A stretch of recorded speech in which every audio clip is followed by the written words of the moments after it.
सुप्रभात बच्चों। आज तुम्हारा हिंदी व्याकरण क्लास है, तो चलो क्लास शुरू करते हैं। बच्चों, आज हम स्वर वर्ण के बारे में पढ़ाई करेंगे। किसके बारे में? स्वर वर्ण। स्वर वर्ण किसे कहते हैं? जो वर्ण उच्चारण में किसी वर्ण की सहायता नहीं लेती है उसे स्वर वर्ण कहते हैं। जो वर्ण उच्चारण में किसी वर्ण की सहायता नहीं लेती है उसे स्वर वर्ण कहते हैं। चलिए उदाहरण के जरिए समझते हैं। अ। बच्चों, जब हम अ बोलते हैं, अ के अलावा किसी और ध्वनि की तुम्हें सुनाई देती है? नहीं। फिर से बोलो अ। सिर्फ अ नहीं, आ। बोलो आ। ये जो आ है, नहीं, ये एक वर्ण है।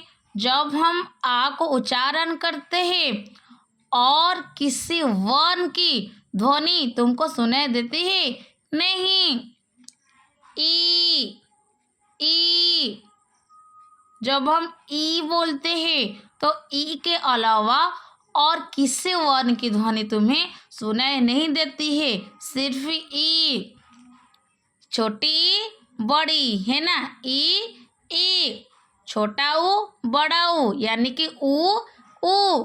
री, ए, ऐ, ओ, औ। तो कितने हुए? 11। तो स्वर वर्ण कितना है? 11। जब हम य वर्ण को उच्चारण करते हैं और किसी वर्ण की ध्वनि तुमको सुनाई नहीं देगी, इसलिए अ से औ तक हमारा 11 वर्ण है और वो सब को हम स्वर वर्ण कहेंगे। स्वर वर्ण कितने प्रकार के हैं? 2 प्रकार, ह्रस्व स्वर, दीर्घ स्वर। ह्रस्व स्वर, दीर्घ स्वर।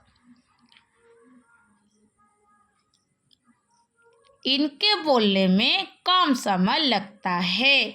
ह्रस्व स्वर को जब हम उच्चारण करते हैं तो हमें कम समय लगता है। अ, ई, उ, री। अ, ई, उ, री।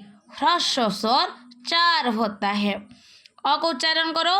अ, ई, उ, री। नहीं, कम समय लगता है? नहीं। हाँ, तो जिन स्वर के उच्चारण में कम समय लगता है उन्हें ह्रस्व स्वर कहते हैं। तो ह्रस्व स्वर क्या क्या? अ, ई, उ, री। ये हमारा छोटी ई, ठीक है। दीर्घ स्वर क्या है? इनके बोलने में बहुत समय लगता है, जैसे कि आ, ई। ये बड़ी है ना, ई, उ, ए, ऐ, ओ, औ। ठीक है, तो बहुत समय लगता है।